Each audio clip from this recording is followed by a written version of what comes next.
антисептикҳои сохта ва ғайристандартӣ дар вилояти Соғ ҳангоми авҷи пандемияи коронавирус ба фурӯш баромада чанде аз соҳибкорон маблағи муфт ба даст оварданд. Ин ҳолат дар шаҳри Исфара ва ноҳияи Бобоҷон Ғафуров ба қайд гирифта шудааст. Дар ин бора прокурори вилояти Соғд Ҳабибулло Воҳидов ҳангоми нишасти хабарӣ ба рӯзноманигорон иттилоъ дод. Гуфта шуд, ки пас аз муайян шудани ин амали ғайриқонунӣ нисбати соҳибкорон парвандаи ҷиноятӣ боз шудааст. дар асоси талаботи гурӯҳи корӣ ва фармоне ки аз тарафи шумо таъсис дода шуда буд, мо аз тарафи гурӯҳи корӣ санҷиш гузарондем. Прокурорҳои шаҳру ноҳия ҳамчунин гуна сифориш гирифта санҷиш гузаронданд. Дар вақти санҷишҳои гузаронда маълум гардид, ки аз ҳамин вазъияте ки ба вуҷуд омадааст, яъне ки дар вақти хуруҷи бемории коронавирус, яъне COVID-19, баъзе соҳибкорони алоҳида истифода бурда тариқи сохтакорӣ ҳамин маълумотҳои антисептикӣ ки ҳамон вақт зарурияти бештар доштанд ба тариқи сохтакорӣ, як ҳолат дар ноҳияи Бобоҷон Ғафуров ва як ҳолати дигар дар шаҳри Исфара, истиқоматкунандаи ноҳияи Бобоҷон Ғафуров ва шаҳри Исфара дар гаражи автомобили худаш тариқи сохтакорона ҳамон моеҳои вай кардистод бо антисептик сохта ба фурӯш баровардааст. Нисбати ин ду ҳолат парвандаи ҷиноятӣ оғоз карда шуд ва парвандаи ҷиноятӣ баъд аз итмоми тафтишоти пешакӣ ба суд ирсол карда шудааст. Пӯлотов, соҳибкори хусусӣ аз шаҳри Исфара бе иҷозатномаи дахлдор ба истеҳсоли маҳлули тиббӣ антисептики 70% машғул гардидааст. Ӯ санаи 22 майи соли равон 3200 дона антисептики омода намудаашро ба бозори шаҳри Истаравшан интиқол дода ба фурӯш гузоштааст. Дар натиҷа 5760 сомонӣ маблағ ба даст овардааст. Ин амалашро ӯ такроран санаи 21 май содир кардааст. Навбати дуюм 2400 дона маводи антисептикиро қалбаки омода намуда ба сокини шаҳри Исфара ба маблағи 4320 сомонӣ фурӯхтааст. Нисбати шаҳрванд Пӯлотов санаи 18 июни соли 2020 бо моддаи 210 иловаи 1 қисми 1 Кодекси ҷиноятии Ҷумҳурии Тоҷикистон парвандаи ҷиноятӣ оғоз карда шудааст.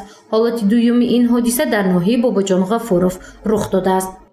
шаҳрванд Аҳатов дар нуқтаи шустушӯии автомобилҳо воқеъ дар ҳудуди ноҳияи Бобоҷон Ғафуров ки дар ҳолати ғайри санитарӣ қарор дошт, бе гирифтани шаҳодатномаи мақомоти давлатӣ ғайриқонунӣ ба истеҳсол ва фурӯши маҳлули шӯяндаи антисептикӣ машғул гардидааст. Дар рафти санҷиш 344 адад маҳлулҳои антисептикӣ ба талаботҳои стандартӣ ҷавобгӯй намуда гирифта шуданд. аз натиҷаи санҷиш санаи 28 майи соли 2020 нисбати шаҳрванд Аҳатов А ба аломатҳои моддаи 294 қисми Д Кодекси ҷиноятӣ парвандаҳои ҷиноятӣ оғоз карда шуд.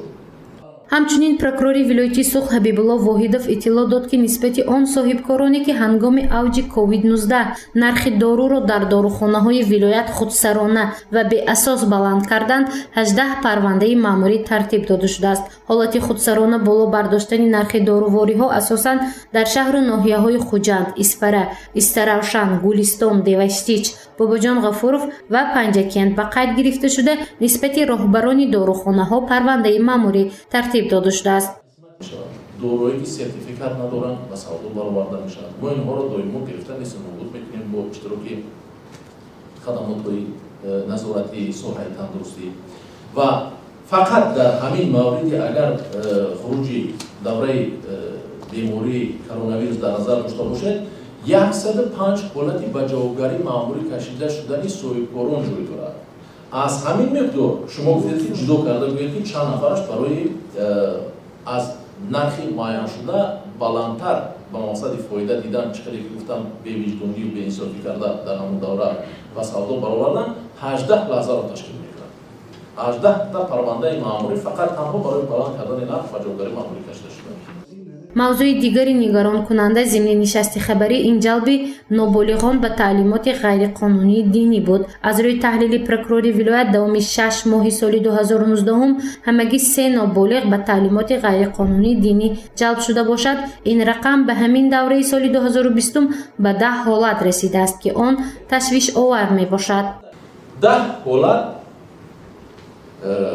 парвандаҳо оиди ба таълимоти ғайриқонунии динӣ ҷалб намудани ноболиғон ва дигар шаҳрвандон ба қайд гирифта шудааст, ки мо бояд нисбати ин ҳолатҳо чораҷӯӣ кунем ва пешгирӣ намоем.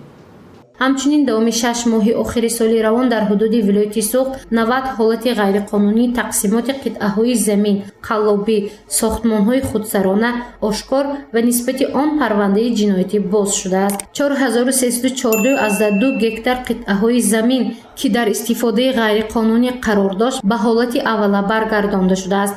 паҳлӯҳои дигари нишасти хабарии прокурори вилояти суғд дар барномаҳои минбаъдаи хабар инъикос карда мешавад. гузориши Мафнушкур ва Наимҷон Аюбов барои барномаи иттилоотии Хабар.